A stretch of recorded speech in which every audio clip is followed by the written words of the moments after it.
Está considerado como el deporte de los reyes. Tienes que contar con una fortuna realmente regia para entrenar un caballo. Y durante años estuvo dominado por una dinastía familiar. Eran los más temidos, los más fuertes económicamente. Nadie podía comparárseles. Pero cuando un peón agrícola se casa con alguien de la familia, el resultado es desastroso. Quería poder. Calumet era un símbolo, el símbolo supremo del poder. Y quizá mortal. Hoy en día mucha gente sigue creyendo que fue una gran conspiración. Un caballo de carreras campeón tuvo que ser sacrificado. ¿Fue un acto de clemencia o un asesinato? Descúbranlo esta noche en Poder, Privilegio y Justicia.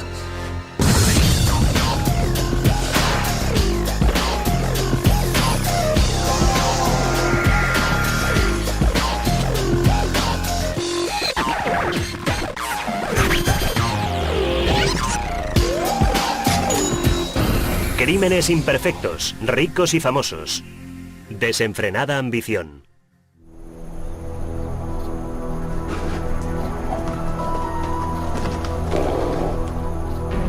El jueves 15 de noviembre de 1990, a las 8:15 de la mañana, los veterinarios llegaron a la legendaria hacienda Calumet, en Lexington, Kentucky.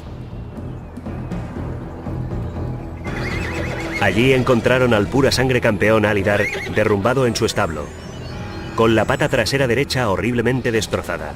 Tras cargar una jeringa con una dosis letal de barbitúricos, los veterinarios durmieron para siempre al caballo más valioso del mundo. En la investigación posterior se vería implicado mucho más que el simple deceso de un caballo de carreras campeón.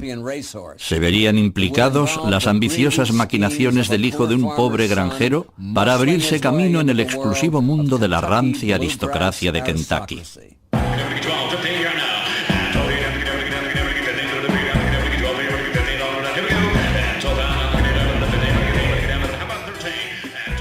Las subastas de caballos de Keeneland en Lexington, Kentucky, atraen a los más ricos y a las familias reales del mundo entero. El aterrizaje de los Learjets en el aeropuerto Bluegrass de Lexington marca el inicio de una locura mercantil que puede vaciar los bolsillos de los millonarios. Los compradores pagan millones de dólares por potros no probados y flota la sensación en el aire de que no hay límites, de que se puede pagar cualquier cosa. Un solo caballo con la línea de sangre adecuada puede valer 5, 10 o incluso 15 millones de dólares. Tras esa cascada de dólares se esconde el sueño de la gloria, el sueño de que uno de estos pura sangre se convierta en campeón. Es mucho lo que está en juego, pero también son muchas las probabilidades en contra. Aunque utilices las técnicas más sofisticadas, siempre puedes perder. Se cuenta un chiste, la mejor manera de ganar 1 millón con un caballo es empezar apostando 100 millones. Pero primero debes disponer de esos 100 millones.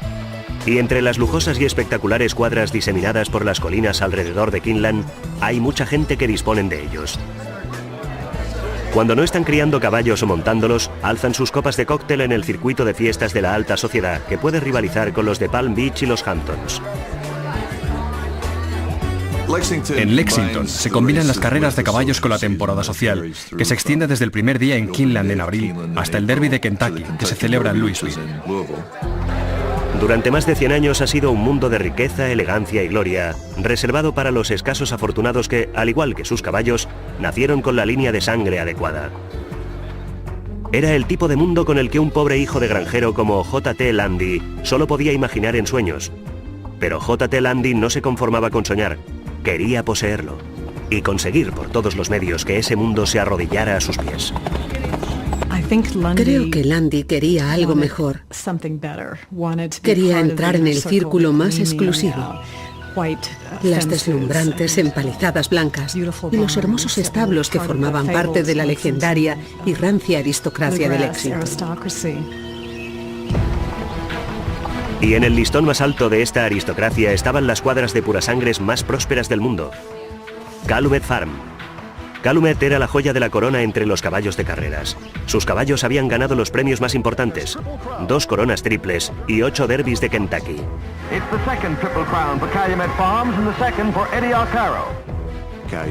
Calumet Farm era la hacienda equina por excelencia. Nadie lo hacía mejor que ellos. Podían compararse con los Yankees de Nueva York.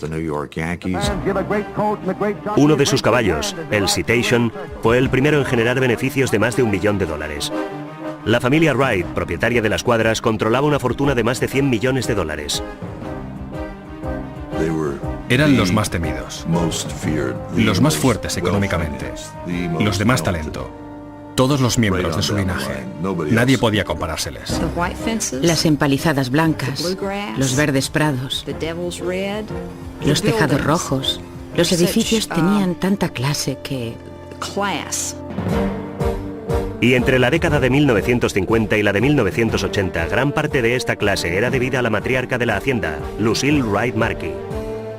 La señora Markey era todo un personaje. Era de una época en la que las mujeres llevaban guantes blancos, las grandes cenas, los almuerzos y las fiestas formales formaban parte de su vida. El terceto principal de la alta sociedad, los Ardens, los Whitneys y el príncipe Ali Khan eran frecuentes invitados de Lucille en Calumet. Estaba considerada como una de esas mariposas sociales. Conocía a toda la gente importante en el negocio. Lucille mantenía inflexiblemente las tradiciones de unos tiempos más refinados y se aseguraba de que Calumet siguiera siendo un sólido símbolo de la riqueza y la clase sureñas. Era una persona con mucha clase que venía de una época en la que la elegancia y el refinamiento eran parte de una forma de ser. Sin eso, no se pertenecía a la alta sociedad. Yo vivía muy cerca de Calumet, pasaba cada día por delante para ir a la escuela y para mí era uno de los símbolos de la industria, de los puras sangres. No es de extrañar, por tanto, que muchos habitantes de la zona crecieran con sueños de llegar a ser alguien en Calumet. Pero para un muchacho de la zona el sueño se convirtió en obsesión. La combinación de caballos con clase y gente con clase llamó la atención del joven J.T. Landy. Aunque lejos de pertenecer a la aristocracia de la zona, la pasión de J.T. eran los caballos de pura raza. Era un aficionado a los caballos más bien rústico, no era un amante de los caballos refinados, sabía cómo tratarlos, conocía bien las cuadras. Su gran sueño, su obsesión, era dirigir Calumet. Estaba tan lejos de poder tomarse un cóctel en el porche, pero a pesar de todo seguía acariciando ese sueño. Algún día lo convertiría en realidad. La idea de que un plebeyo como J.T. Landy llegara a asumir el control de una institución tan aristocrática como Calumet Farm era totalmente descabellada. Pero Landy lo deseaba con tanta intensidad que casi podía tocarlo y encontró la manera de acercarse a su meta. En el verano de 1962, un amigo mutuo de Georgetown, Kentucky, presentó a J.T. Landy, que entonces tenía 21 años, y a Cindy Wright, de 16. Cindy era la nieta de Lucille Markey. Desde el principio, andaba diciendo a la gente que iba a casarse con Cindy y a dirigir Calumet. Ella era justo lo que necesitaba. Landy vio su gran oportunidad. Abandonó sus estudios para dedicarse a cortejar a Cindy a tiempo completo. A J.T. Landy le gustaba ir siempre muy rápido y creo que vio ahí un atajo para llegar a lo más alto de Calumet. A pesar de las airadas y decididas protestas de la abuela de Cindy, la pareja se casó en 1963. La nueva señora Landy era probablemente la única persona de Kentucky que no dudaba de los motivos de su marido. Se había casado con Cindy para estar bien posicionado, a la espera de que la señora Markey muriera, para poder convertirse en el director de Calumet Farm. Pero Landy era una persona temperamental, proclive a pronunciar explícitas diatribas. J.T. no era una persona educada. Estaba considerado como muy vasto. Nunca llevaba traje y corbata. Era un tipo muy campechano que prefería irse a comer pollo frito y luego ir a jugar al golf en el club campestre. Quizá le faltara sofisticación, pero lo que Landy sí tenía era una gran ambición. Empezó inmediatamente a prepararse para asumir el control de Calumet y no le importaba que la gente lo supiera. Me dijo, Margaret, hoy voy a pasar mi examen de entrenador. Y yo le pregunté, ¿para qué, J.T., si no vas a ser un entrenador? Y él me dijo, bueno, para poder dirigir Calumet Farm, tienes que saberlo todo acerca de los caballos. Lucille Markey, sin embargo, impedía por todos los medios que Cindy y J.T. tuvieran nada que ver con Calumet. Ella pensaba que eran como un par de paletos y no quería que se mezclaran con sus selectos amigos. Sin dejarse intimidar, JT pidió dinero prestado para comprar su propia hacienda, un establecimiento ecuestre de 318 acres para la cría y el pupilaje muy cerca de Calumet. Estaba dispuesto a esperar el tiempo que fuera necesario, a sabiendas de que tarde o temprano, Calumet pasaría a ser propiedad de la familia con la que había emparentado al casarse con Cindy. Durante 2 décadas, Lundy siguió de cerca todo lo que sucedía en Calumet y esperó la muerte de Lucille. Mientras tanto, las cuadras Calumet de Lucille Markey siguieron siendo una fuerza en auge en la industria de los purasangres, pujanza que culminó en 1978 con la llegada a la yeguada de un extraordinario potro llamado Alydar. Y aquí viene Alydar, un verdadero milagro, avanzando con cada paso hacia la victoria. Era un ejemplar majestuoso, su estampa era realmente regia y su aspecto era totalmente acorde con su papel. Alydar era una celebridad en la región del Bluegrass. Su rivalidad con Affirm había hecho historia en las carreras de la Triple Corona. Su rivalidad nos dio los momentos más espectaculares en toda la historia de las carreras de caballos americanas. Era un verdadero fenómeno nacional observarles cuando competían. Aunque su rival venciera en la Triple Corona, Alydar no tenía rival en cuanto a engendrar campeones. Eran potros grandes y preciosos, yearlings de entre 1 y 2 años, que cuando aparecían en las subastas eran tan hermosos y corrían tan bien que todo el mundo pensaba, hombre, seguro que este no puede fallar.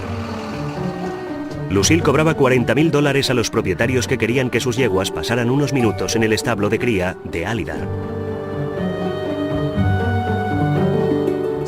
Hasta entonces, Lucille Markey había conseguido no tan solo mantener la cuadra Calumet entre las más prestigiosas, sino también mantener al marido de su nieta, J.T. Lundy, alejado del negocio familiar. Pero Lucille era nonagenaria, solo sería una cuestión de tiempo para que J.T. tuviera su oportunidad.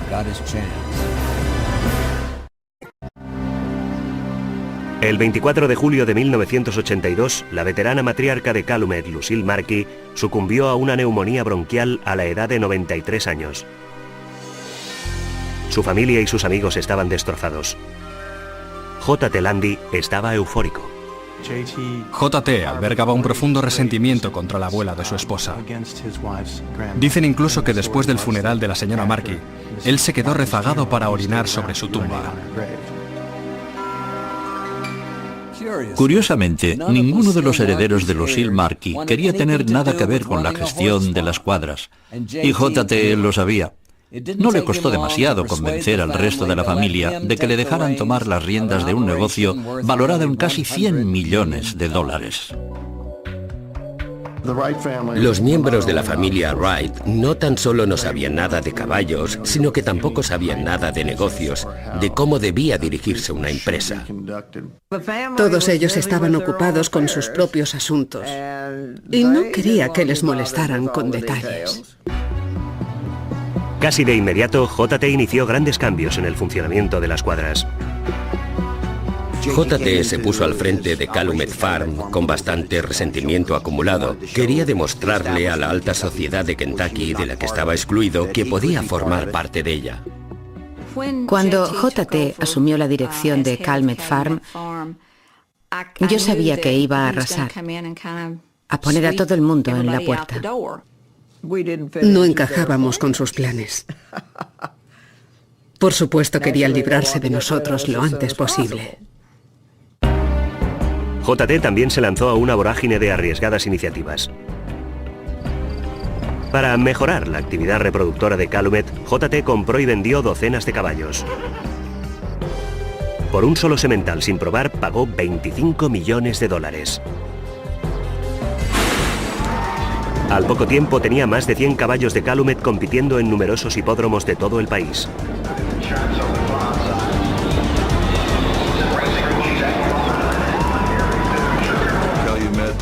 Calumet era el bastión conservador de establishment. Durante años y más años lo habían hecho todo ciñéndose a las reglas. Pero Lundy, al asumir el papel de director, estaba mucho más preocupado por el rendimiento monetario. Tenía una idea mucho más agresiva del negocio. Por supuesto, aumentó inmediatamente los precios de cubrición, con lo cual muchos ya no pudieron permitírselo. Pero él quería el control total. Las prácticas poco convencionales de Landy no le proporcionaron muchos amigos en la industria, pero a él no le importaba. Porque no tan solo controlaba las cuadras más prósperas, sino también el caballo de pura raza más famoso de la nación. El semental Alydar de 7 años no era tan solo un caballo famoso, sino que también era el activo más valioso de Calumet. La reina de Inglaterra había llamado a JT para pedirle que su caballo cubriera una de sus yeguas. Alydar encabezaba el ranking de todos los caballos sementales del momento. Alydar también era la piedra fundamental en la que se basaban todos los planes de Landy para Calumet Farm. Aumentó el precio por cubrición con Alydar de $40.000 a nada menos que $250.000.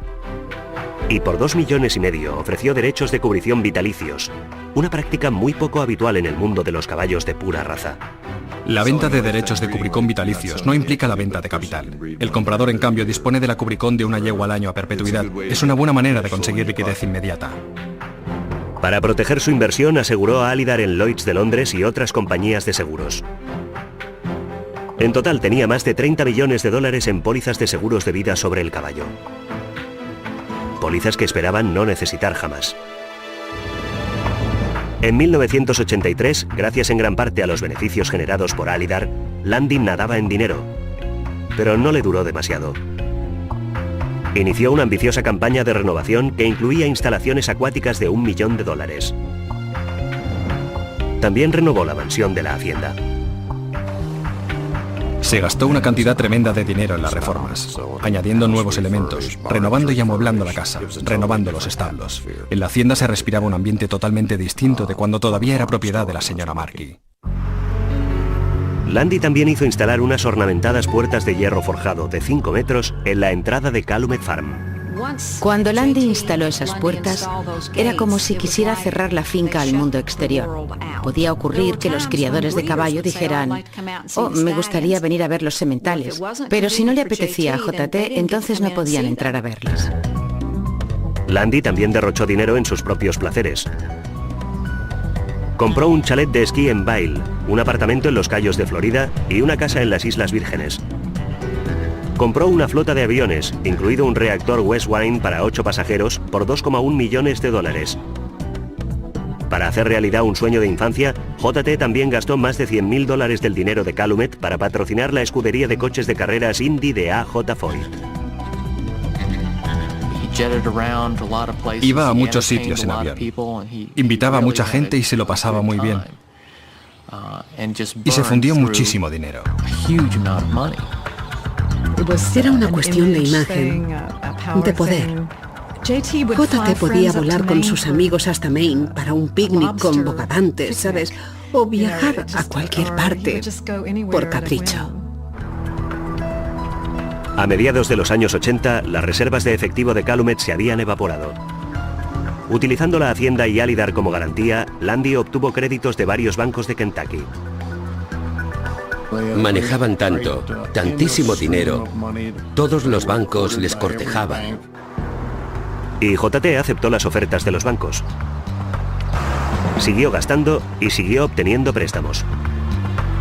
Siguió pidiendo créditos a un banco para pagar a otro, y luego pidiendo créditos a otro para pagar al primero. Los bancos creían estar comprando una mina de oro, pero no sabían que la mina ya pertenecía a otro. En 1988, JT se encontró de nuevo sin liquidez. Pero esta vez los bancos de Kentucky dijeron basta. No tenía la mentalidad de un hombre de negocios. Todo lo financiaba con la hacienda. Es lo que se sabía en la industria equina, y era alarmante. A través de un amigo mutuo en el negocio de la cría de caballos, Landy conoció a un banquero de Texas llamado Frank Seac.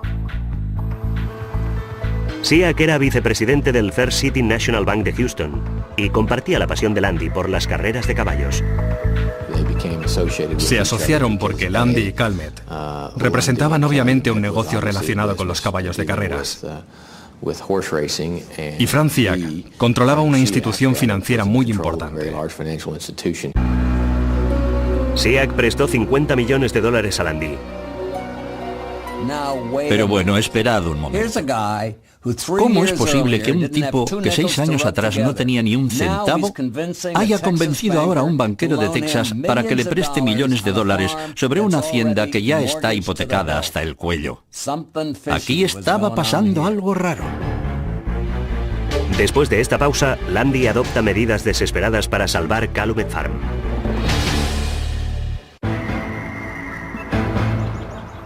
El 20 de septiembre de 1989, J.T. Lundy recibió un memorándum de 6 páginas de Gary Matthews, director financiero de Calumet.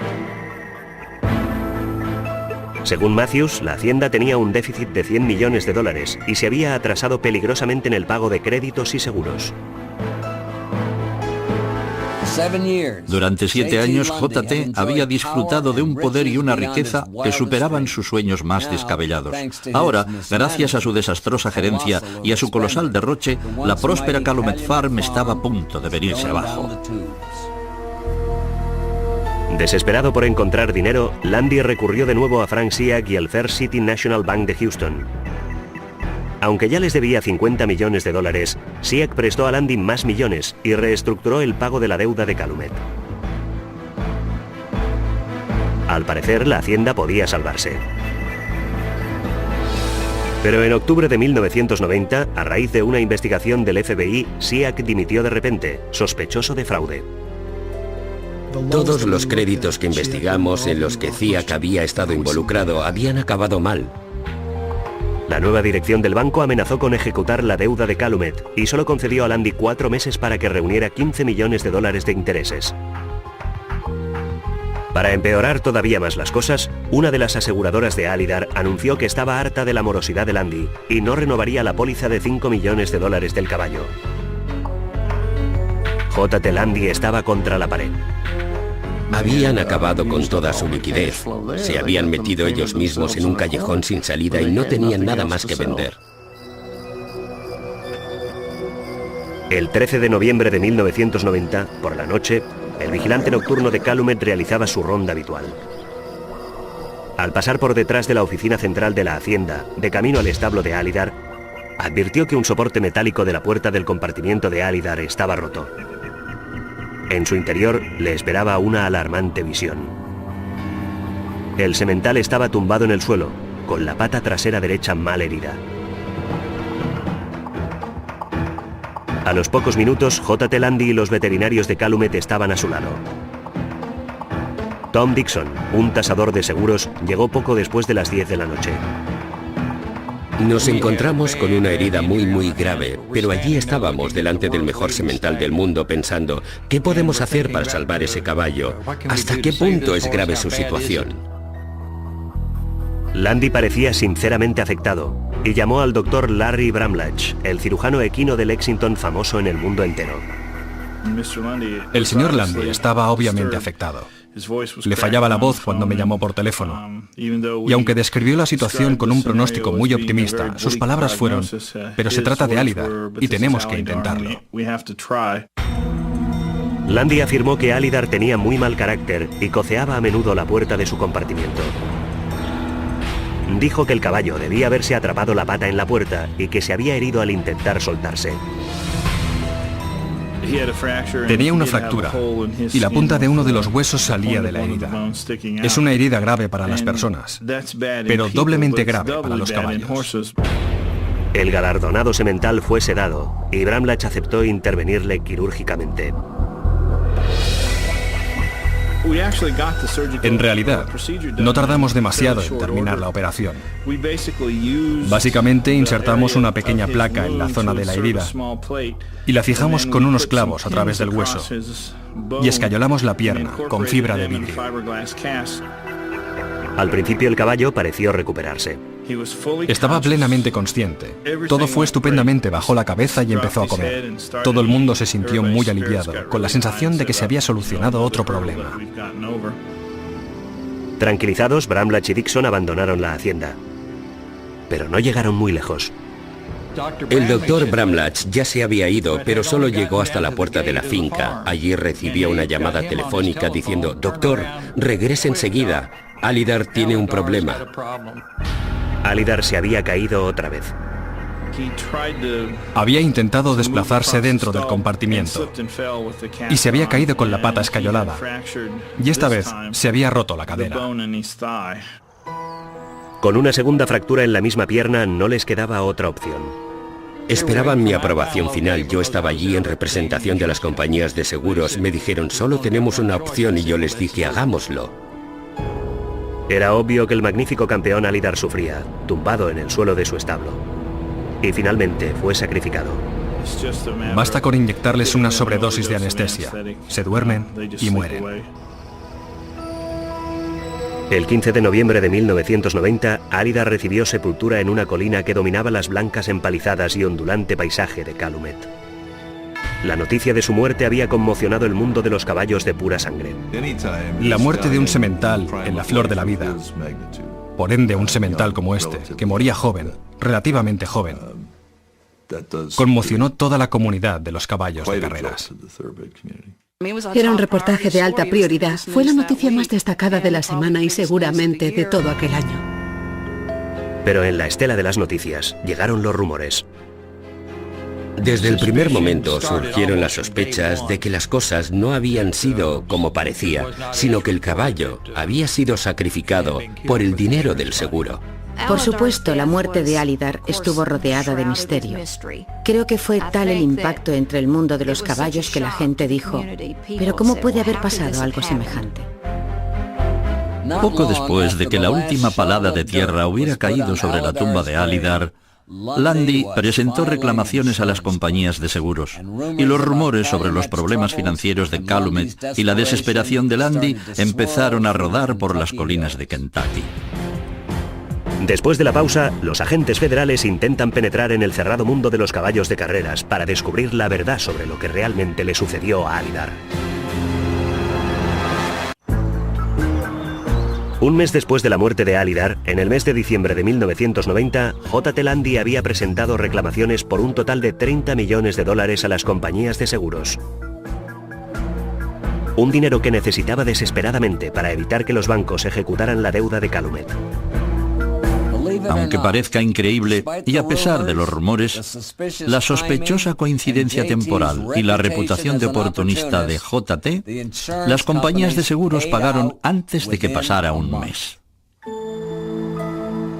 Cuando la gente me viene con sus teorías, les pregunto 3 cosas. ¿Estabas allí la noche en que el caballo resultó herido? ¿Estabas allí la mañana en que le operamos? ¿Estabas allí cuando tuvimos que sacrificar al caballo? Si no puedes contestar que sí a las 3 preguntas, entonces no sabes de qué estás hablando. La suma total fue de nada menos que $36,5 millones, la cantidad más grande jamás pagada por el seguro de un pura sangre. Una cantidad que permitió a Lundy pagar los 15 millones que le exigía el First City Bank de Houston, además de mantener a raya a otros acreedores. Pero sin los beneficios que Alydar generaba, no pasó mucho tiempo hasta que Lundy se encontró de nuevo sumido en problemas financieros. Investigamos los libros, vimos que no había liquidez, no había ningún flujo de dinero. El 3 de abril de 1991, J.T. Lundy dimitió de repente como presidente de Calumet y se marchó de Lexington definitivamente. Fue como si el señor Lundy hubiera tirado la toalla, hubiera dicho, me rindo, no ha sido culpa mía. Pero, ¿de quién había sido la culpa? Aparentemente, la historia de J.T. Lundy y Calumet se había terminado. Pero el fantasma de Alydar perseguiría a Lundy durante la siguiente década. El 11 de julio, 3 meses después de la marcha de Lundy, Calumet Farm, las cuadras de caballos de pura raza con más solera del mundo, se declaraba en quiebra. Los caballos se vendieron y se iniciaron los preparativos para subastar la propiedad de 830 acres. Antes de que J.T. tomara las riendas, la hacienda tenía $93 millones en activo. Poco más de una década después, cuando se presentó la solicitud de declaración de quiebra, la hacienda debía 165 millones. La tragedia de Calumet Farm puede resumirse en una sola palabra: estupidez, alineada quizá con un poco de codicia y sin duda también con algunas decisiones empresariales fatídicas. J.T. Lundy y los herederos de la familia Wright, que habían figurado entre los más ricos de Kentucky, estaban arruinados. Cindy Landy pidió el divorcio. Habían confiado plenamente en él para que se encargara de sus asuntos. Y desgraciadamente se hundieron con él. En 1996, J.T. Landy era prácticamente un sin techo. Se marchó a Florida y la gente le vio alrededor de la zona de Ocala. Al parecer, vivía en el cobertizo de los arreos de un establo. Vivir en un establo no sería el peor de los problemas de Landy. Aquel año, los agentes del FBI reabrieron su investigación sobre los trapicheos en el First City Bank, entre otros los enormes créditos sin garantía concedidos a J.T. Landy. Parecía extraño, había que preguntarse por qué motivo un banco de Texas había concedido un crédito tan enorme como este a unas cuadras de Kentucky. Los investigadores Julia Hyman Tomala y James Powers estaban decididos a averiguarlo.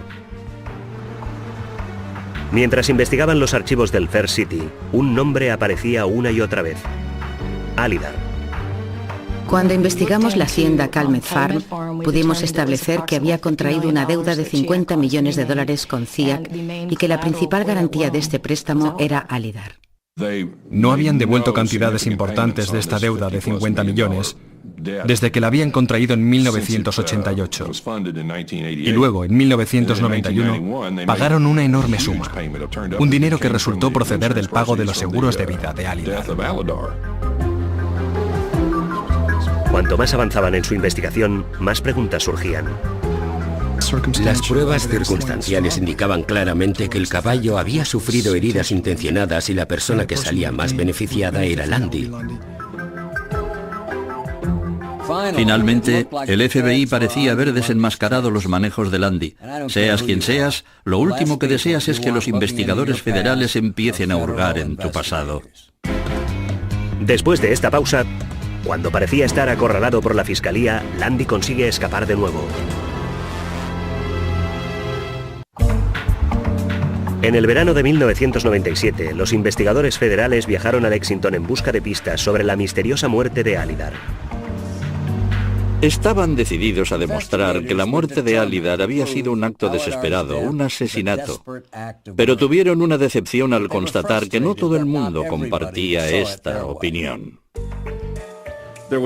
La pregunta era si cabía la posibilidad de que alguien hubiera fracturado adrede la pata de Alydar. Yo no lo creí entonces, y sigo sin creerlo ahora. Creo que fue una muerte accidental en el establo. El gobierno parecía estar convencido de que J.T. Landy había matado al caballo para cobrar el dinero del seguro. Si de verdad estaba involucrado aquella noche, debería haber recibido el Oscar y el Emmy. Quiero decir, si estaba fingiendo, lo hacía muy bien. Como los círculos locales cuestionaban sus argumentos, los federales recurrieron a un experto externo, el Dr. George Pratt, profesor del MIT. Mi conclusión básica fue que el soporte roto había sido colocado adrede en el pasillo. Si Alydar hubiera coceado los pestillos desde dentro, el reborde de metal habría estado mirando hacia afuera.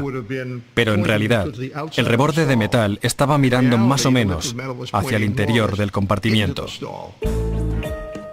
El informe de Pratt concluyó que la herida de Alydar no podía haber sido consecuencia de las coces del caballo. También calculé la fuerza necesaria para destrozar esos pestillos. Un caballo no podía hacerlo. La puerta no era precisamente frágil. El Dr. Pratt y los investigadores tenían una idea bastante clara de cómo se había producido la herida de Alydar. Alguien podía haberle puesto una cuerda alrededor de la pata de atrás, hasta el listón de la puerta, para tirar luego de la cuerda y hacerle caer. Unos veterinarios me hablaron del caso de un caballo con una fractura en espiral como la de Alydar, que había sido atropellado por un camión. De manera que, obviamente, no había sido causada por sus coces contra la puerta. Debía haber pasado otra cosa. Aunque surgieron varias teorías, todas ellas eran puras suposiciones. No teníamos ninguna prueba directa de la herida en sí, todo había sido destruido.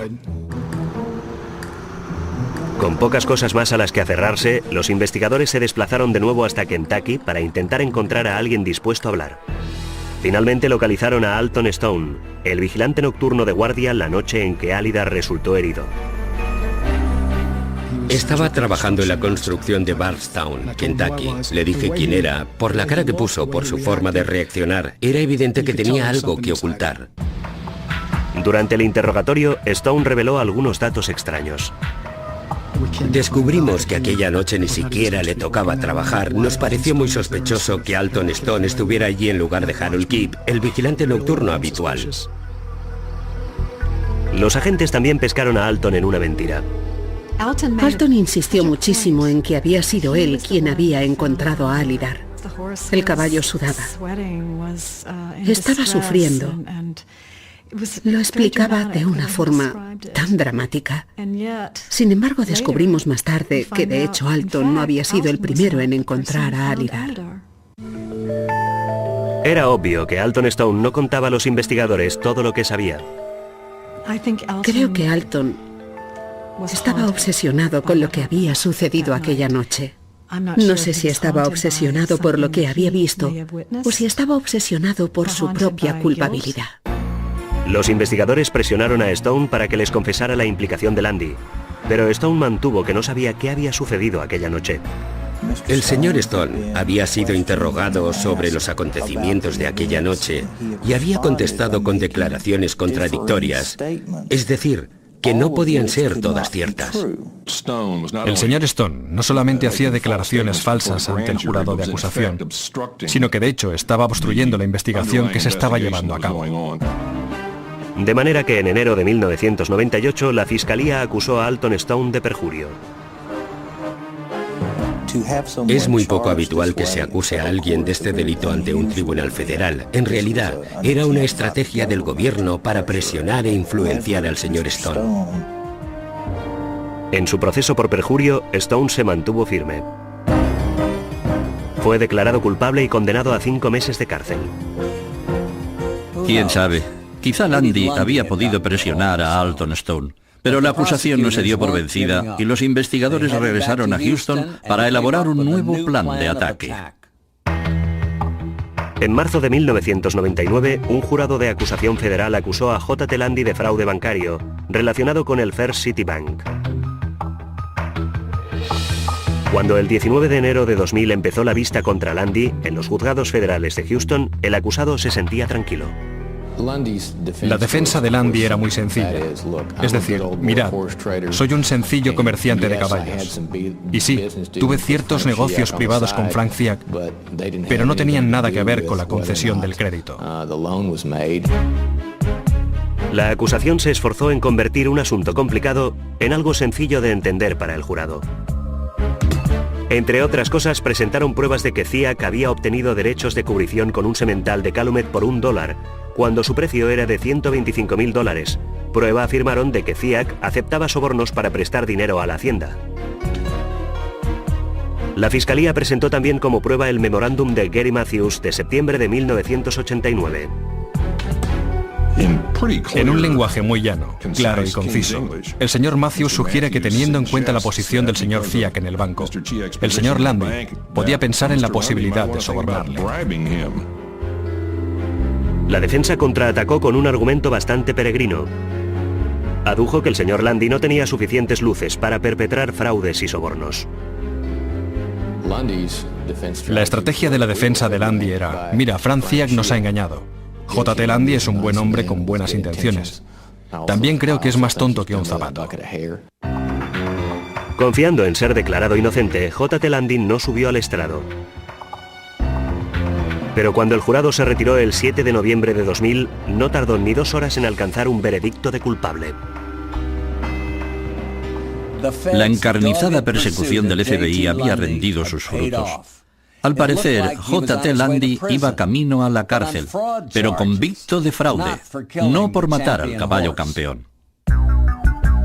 Tras ser declarado culpable, seguía estando muy animado, como si esperara que a pesar de todo, las cosas se arreglarían, que todo iría bien. Después de esta pausa, J.T. Landy quedará muy sorprendido al recibir su sentencia.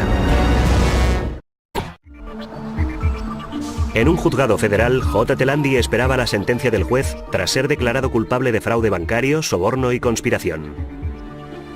Pero antes de que se dictara sentencia, la acusación anunció que todavía no había terminado con Landy. Los fiscales estaban encantados de haber atrapado a J.T. Lundy, convicto de los cargos de fraude, pero estaban furiosos por no haber podido acusarle de la muerte de Alydar. Sin embargo, cuando el proceso judicial entró en la fase de dictar sentencia, encontraron una ingeniosa manera de lograrlo. En los juzgados federales, los fiscales del Estado pueden introducir declaraciones sobre el carácter del convicto antes de que se dicte sentencia. La acusación se propuso demostrar ante el juez que Lundy no era tan solo culpable de fraude bancario, conspiración y soborno, sino que también había asesinado a un purasangre legendario solo para cobrar el dinero del seguro. Con este fin, el gobierno presentó los resultados de las pruebas en la puerta del compartimiento de Alydar para demostrar que el caballo no había resultado herido tal como Lundy había declarado. Fueron muy hábiles al demostrar que todavía quedaban muchos interrogantes en cuanto a las circunstancias que habían rodeado la muerte del caballo, y que ciertas pruebas físicas no encajaban con la explicación oficial.